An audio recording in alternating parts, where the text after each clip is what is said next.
Good afternoon, everyone. Happy Thursday, September 14th. You can see the agenda here. I'm going to run through some information with you and then explain the next assignment. We'll begin with Hobbes. We'll talk about him. We'll talk about the DBQ that you guys did on Tuesday. And then you'll be off onto John Locke. Both of these philosophers existed around the same time period in England in the 18th century. But they have different takes on government, what it should be, why it's necessary. And then you'll have some time to work. Remember, tomorrow there'll be another video posted. Where I'll review John Locke, and then you guys will have the remainder of the time to take a short quiz, which is just as much for me as it is for you. I want to understand where we are with our comprehension of Hobbes and Locke. And then you'll do another DBQ on Montesquieu. So if next week on Tuesday, if I have to revisit Hobbes and Locke, obviously, so be it. But let's start with the DBQ here from Thomas Hobbes and the Leviathan. Explain the natural state of man according to Hobbes. Pretty straightforward. Hobbes is quite graphic when he talks about the natural state of man. I believe he says here in the very first paragraph, in a state of nature hereby it is manifest that during the time men live without a common power to keep them all in awe, they are in that condition which is called war, and such a war is of every man against every man. Now there's the literal understanding of this, and then there is the what you want to call it, the metaphorical understanding of it. I mean, and you can do both here. We go back and look at our note slides, and you're responsible for this information, so I'd make sure we have it. During the time of Thomas Hobbes, England was in a constant state of conflict, political conflict. There was conflict between the royal family and elected members of parliament, both the upper house and the lower house. You had, this is in the 1600s, you had a constant conflict between the Catholics and the Protestants. Remember, in the 1500s, Henry VIII wanted to get a divorce from Catherine of Aragon and marry the much younger Anne Boleyn to see if she would more or less produce for him a male heir to the throne. I mean, you had people literally killing each other. Not to mention the wealthy class of England got so mad at the monarchy in the 1600s that they chopped off his head. And let me tell you, it wasn't with the sharpest of axes. It required several attempts to sever the head. All right, it was a gruesome time. I mean, he is not lying. Man is in a constant, in a constant state of war, literally. But also in the figurative sense or the metaphorical sense, right? You guys are in a constant state of war. You can be competing for grades. You can be competing against each other for the starting varsity spot. You're competing against time. You have all these things to do, and yet there's still the same number of hours in the day. We are in a constant state of war. Maybe it's against your siblings. It doesn't matter. Literal or metaphorically, we're in a constant state of war. Question number 2, according to Hobbes, what is the impact of the natural state? Because we are in competition with one another. In Hobbes's mind, it could be political competition, it could be economic competition, it could be competition to survive, but nevertheless, what is the impact of that? Well, he says that here in the second paragraph. In such a condition, there is no place for industry, because the fruit thereof is uncertain. And which is worst of all, continual fear and danger of violent death, and the life of man, solitary, poor, nasty, brutish, and short. He says that industry cannot occur if man is in this constant state. And again, we have literal and we have metaphorical. And let's think about this. If you guys had a bad night at home, right? Let's think worst case scenario. Somebody passes away, house burns down, dog dies. Something tells me you're not going to be in the greatest frame of mind to do any sort of academic work the next day. Probably not going to be in the best position in which to receive new knowledge. It's the same thing here. If man is constantly worried about political oppression, if man is constantly worried about just merely trying to survive day one to day two, if man is continuously worried about being attacked,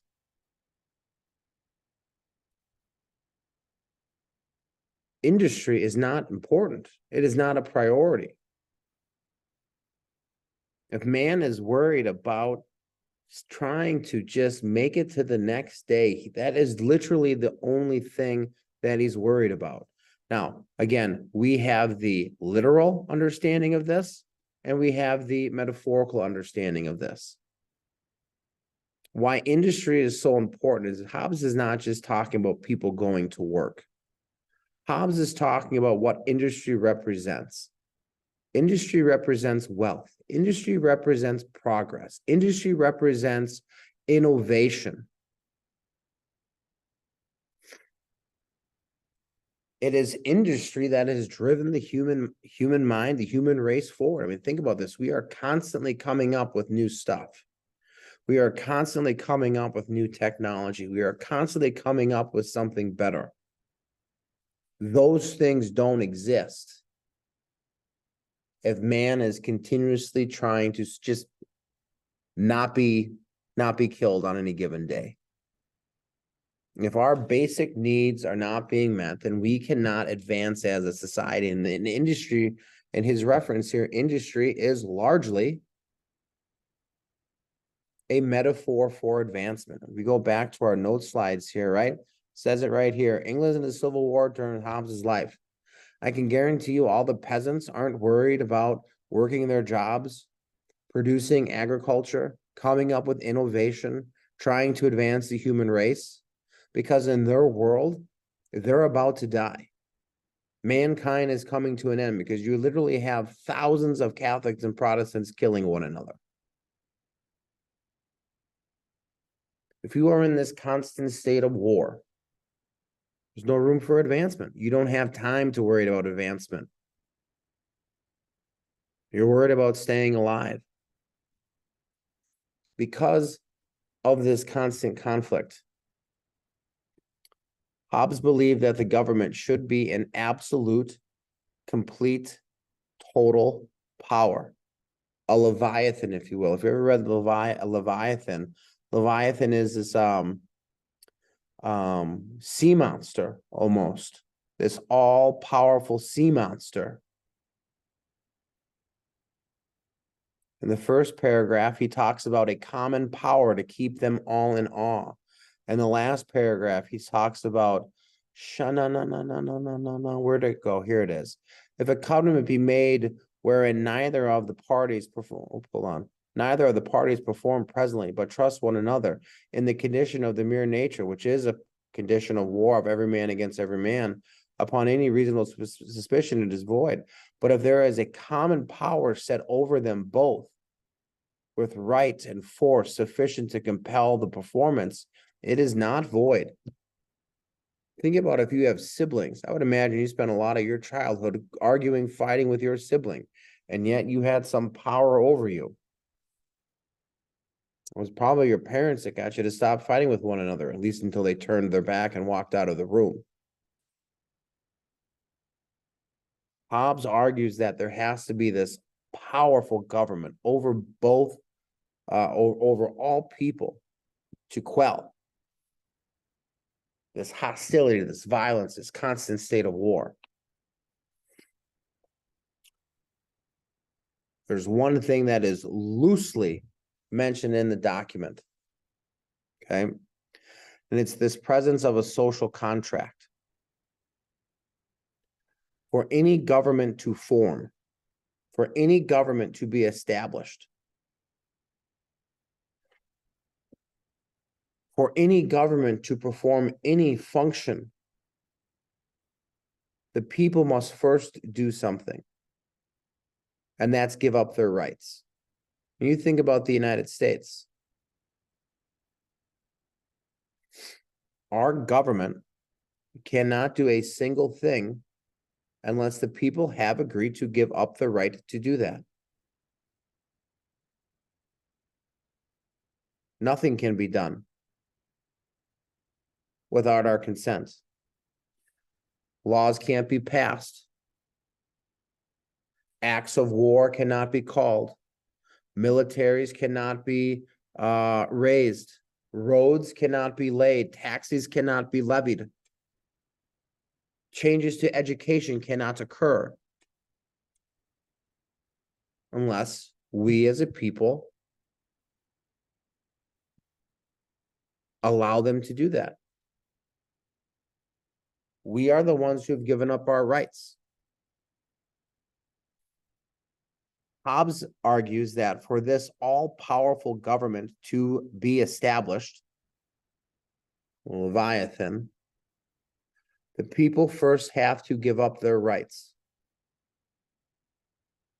Go back to the article here. Whoops, this one. It's man against man. Man has the right to defend himself, do whatever he needs necessary to survive, whatever he decides is the most apt way to live. Man has all the control here. It's an awful life, right? It's solitary, it's brutish, it's short. But man is in full control to decide how he lives his life and how he's going to survive. For another person to come in and be over every person and control them and to keep them safe and to be harmonious so industry can survive, man first has to give up his choice, give up his power, his ability to determine how to best keep himself alive, to then, again, empower a common power over both people or over all people. Hobbes calls this the social contract. And we're going to talk about the social contract with Locke. We're going to talk about the social contract with Montesquieu and Rousseau. In Hobbes's world, the social contract is not between the people and the government. In Hobbes's world, the social contract is between the people. All people, all men who make up a society, they enter into a social contract to give up certain rights to empower a government to remain in control. That is his definition of the social contract. And we really see this shown here in this other document. This is actually an illustration from the Leviathan. You'll see a king here, right? This was the common government in the 1700s, 1600s. This is who Thomas Hobbes was envisioning. You have a king here.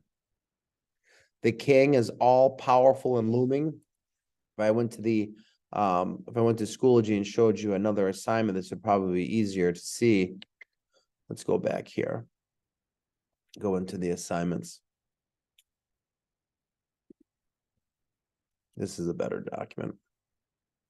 If we were to look at this, you have an all-powerful king here, gigantic, looming, the most prominent component of the illustration, right?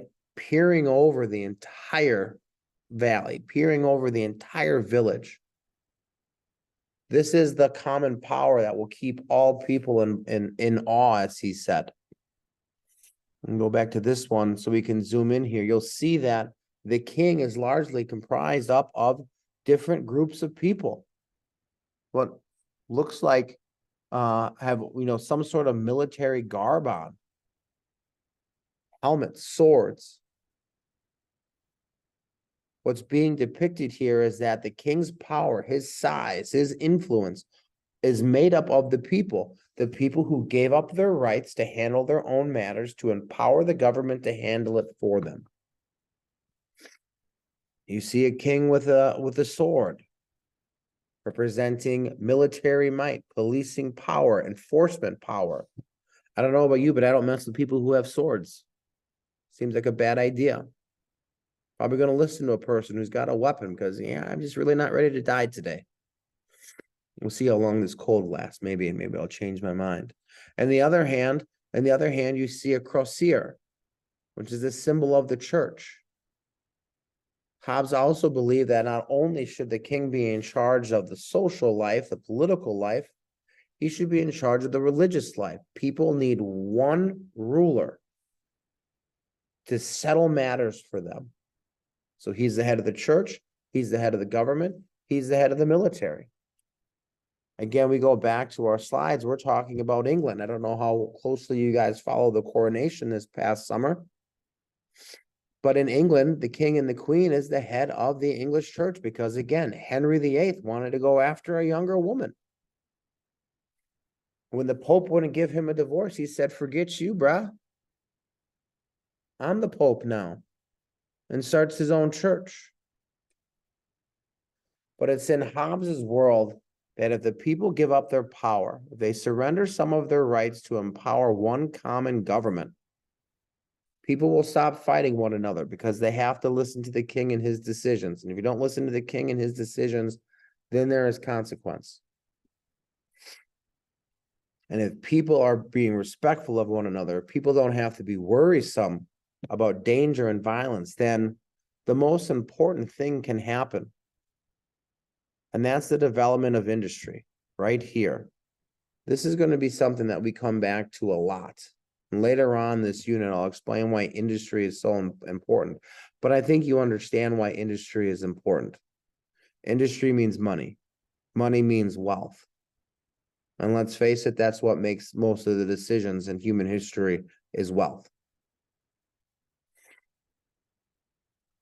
For tomorrow, you're going to do another short reading, short excerpt. This one's going to be John Locke. Second Treatise of Government. You have a few questions to answer. You have a short reading to do. You are going to copy and paste the questions into the comment box. You are going to read the document and answer the questions. You will answer it in your words, and to make sure that you understand, that you can prove you understand what is being said in the document, you need to cite the passage in which you got that information. So you're going to tell me what part of that reading says that, Locke described the natural state of man as being a bunch of unicorns and ponies frolicking around in a cotton candy meadow. It doesn't say that. So make sure you're citing the passage that proves your answer, right? If you haven't already done so, make sure you sign up to meet with me either today or tomorrow, noon to 1, right? Sign up for a time, come into the Zoom. I don't expect everyone to be 100% successful with this information. So if you have a question, probably want to come into that Zoom or send me an email so we can set up a time to meet before your quiz tomorrow. Hope you're all doing well. Homecoming next week, so hopefully I'll see you around the building. But that's all for today. Tomorrow I'll talk Locke, quiz, and then we'll move on to Montesquieu. As always, go Spartans.